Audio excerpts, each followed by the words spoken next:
Aujourd'hui, je veux qu'on parle de la productivité toxique. Je vous raconte comment ma relation à la productivité m'a poussé à toucher le fond du baril.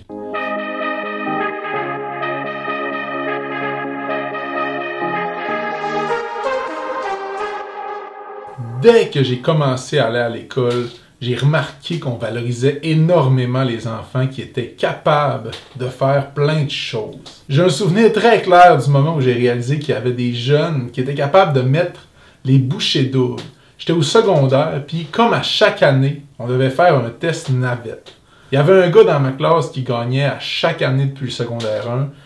C'était pas vraiment une compétition, c'était plus une évaluation, mais comme les ados, c'est des ados, la personne la plus vite de l'école à faire le test était proclamée championne, puis tout le monde savait c'était qui après. Le monde en parlait aux récréations, puis les profs avaient l'air bien impressionnés. Cette année-là, en secondaire 5, durant le test, j'ai réalisé qu'en plus d'être le meilleur au test navette, c'était aussi lui le meilleur de ma classe dans toutes les matières. C'était le genre de gars qui se levait le matin à 4h30 pour s'entraîner puis étudier avant d'arriver à l'école, qui était impliqué dans tous les comités. Je sais pas comment il faisait ni où il trouvait toute l'énergie, mais il trouvait le temps pour faire ses devoirs puis aller s'entraîner encore dans un club sportif puis d'être bon. Je peux dire que j'étais envieux de lui.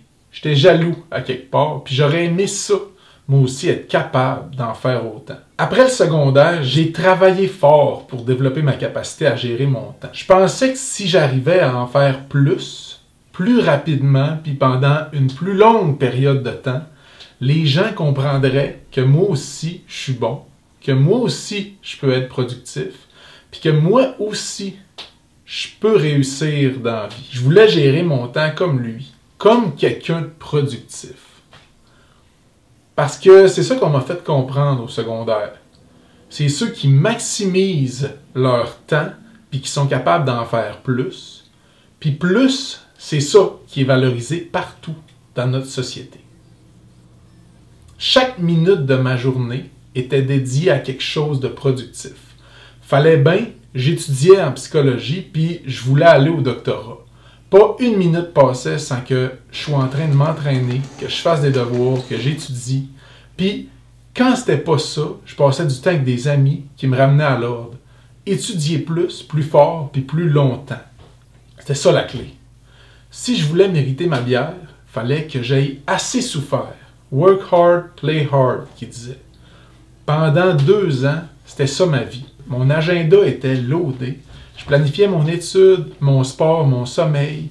J'avais juste des A, puis j'étais capable d'aller 2 jours par semaine prendre de la bière au party universitaire. Inquiétez-vous pas, ça aussi c'était planifié dans mon agenda. Les lendemains de veille aussi d'ailleurs. C'était la clé de ma réussite. J'étais au summum de la productivité. Jusqu'à ce qu'à un moment donné, dans un party universitaire, une nuit d'avril, je m'en souviens encore, à côté au bar, un peu réchauffé, une bière à la main, une amie à moi se joint à nous dans notre conversation après un examen. Je me souviens encore, comme si c'était hier, du sujet de la conversation puis des mots qu'elle a dit précisément. On parlait du fait que pour être accepté au doctorat, c'était extrêmement difficile parce que c'est un programme qui est vraiment contingenté. Ça veut dire qu'il y a beaucoup de monde qui applique, mais que très peu de monde sont acceptés dans le programme. Ce qu'elle a dit, c'est « Ah, on sait bien, toi, t'es juste assez proche, mais ça prend des A+, pour rentrer au doc. Tu rentreras jamais au doctorat. » Puis elle, puis un de mes amis se sont mis à rire aux éclats. Comme si, moi, j'avais raté une des bonnes blagues qui venait de se dire. Je l'avoue, je comprenais pas tout ce qui venait de se passer. Pendant un moment, j'ai fait comme si de rien n'était, puis c'est à ce moment-là que je me suis effondré en larmes, au bord. J'ai craqué. Ma vie tenait à ce projet-là. Ma vie tenait à mon agenda, à mes notes, puis à la productivité.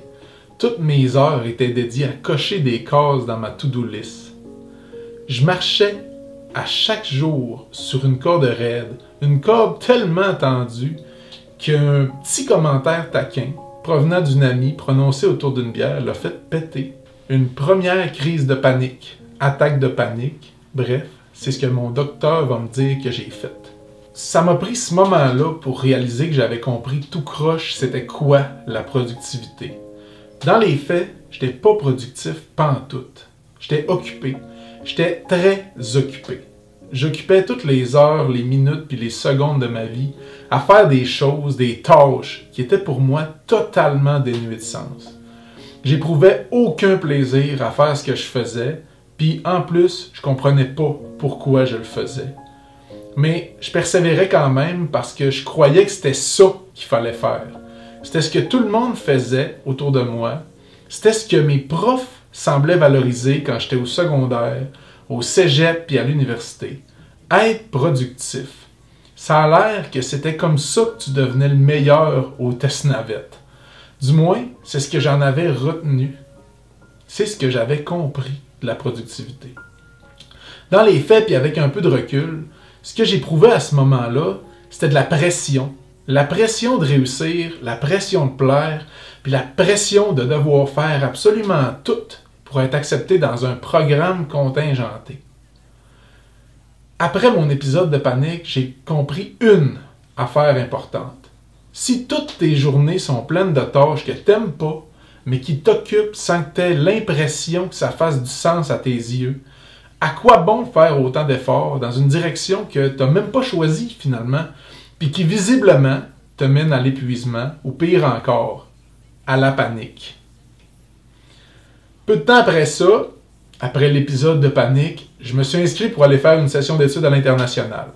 Parce que le fait d'avoir touché le fond du baril, ça m'a permis de faire une distinction importante par rapport à la définition qu'on m'avait enseignée de la productivité au travers de mon parcours scolaire. Aussi, il faut dire que j'avais besoin d'un break pour pouvoir réfléchir tout seul, loin de toute la pression de performance qui m'entourait. Parfois, ça fait du bien de prendre un break. Puis ce que mon temps de réflexion en France m'a appris après cette crise de panique, c'est qu'il est primordial de distinguer la productivité du fait d'être occupé. Aujourd'hui, j'ai une toute nouvelle définition de c'est quoi la productivité. Pour moi maintenant, être productif, c'est de maximiser mon temps sur des choses auxquelles je tiens, puis qui font du sens pour moi. Puis d'essayer le plus possible d'éliminer les occupations qui m'empêchent de faire des choses qui sont productives à mes yeux, c'est-à-dire que j'aime. C'est ça, pour moi, être productif maintenant. C'est pour cette raison-là que j'ai décidé, après mon séjour en France, de finalement oser poser ma candidature au doctorat. Parce que je voulais faire plus de ce que j'aime. J'aime les gens, j'aime la psychologie organisationnelle, puis parce que le bien-être des gens dans leur milieu de travail, ça me tient profondément à cœur. On devrait tous et toutes pouvoir faire plus de ce qu'on aime, puis moins de ce qu'on n'aime pas. C'est ça que j'ai appris de cet épisode de panique-là. Bref, je vous invite sincèrement à réfléchir à savoir si vous êtes productif ou si vous êtes très occupé. Parce que d'après mon expérience, il y en a un qui va vous mener là où vous avez envie d'aller, puis l'autre, il va vous le faire perdre de vue. J'espère que vous aurez apprécié cette petite tranche de ma vie sur ma relation qui n'a pas toujours été saine avec la productivité. Si oui, je vous encourage à vous abonner et à appuyer sur la petite cloche. Sur ce, je vous dis merci d'être resté jusqu'à la fin, puis j'espère vous retrouver dans une prochaine vidéo très bientôt. Merci, bye bye.